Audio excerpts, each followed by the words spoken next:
নমস্কার। মঞ্চে কবিগুরু এবং মঞ্চে উপস্থিত বিশিষ্টজনদের প্রণাম জানিয়ে আমি আমার ছোট্ট বক্তব্য শুরু করছি। রবীন্দ্রনাথ ঠাকুর আমাদের জাতীয় গর্ব এবং সাহিত্য জগতের এক উজ্জ্বল নক্ষত্র। তিনি 1268 বঙ্গাব্দের 25শে বৈশাখ কলকাতার জোড়াসাঁকোর ঠাকুর পরিবারে জন্মগ্রহণ করেন। ছেলেবেলা থেকেই তিনি লেখালেখির প্রতি আকৃষ্ট ছিলেন।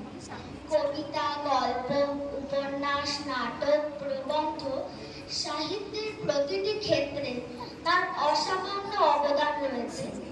তিনি গীতাঞ্জলি কাব্যগ্রন্থের জন্য 1913 সালে প্রথম নোবেল পুরস্কার লাভ করেন।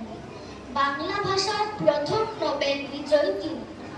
তার রচিত জনগণ মন আমাদের ভারতের জাতীয় সঙ্গীত এবং আমার সোনার বাংলা বাংলাদেশের জাতীয় সঙ্গীত। এর মাধ্যমে দুই দেশের মানুষ আজও তাকে শ্রদ্ধা ভরে স্মরণ করে। সাহিত্যের পাশাপাশি রবীন্দ্রনাথ একজন সঙ্গীতজ্ঞ, চিত্রশিল্পী এবং শিক্ষাবিদ ছিলেন।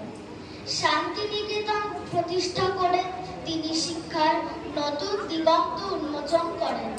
তার রচনা শুধু ভারতেই নয়, সারা বিশ্বে আজও সমানভাবে সমাদৃত।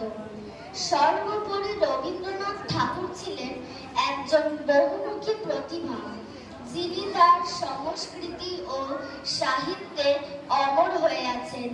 তাকে আমরা বিশ্বকবি নামে স্মরণ করি। নমস্কার।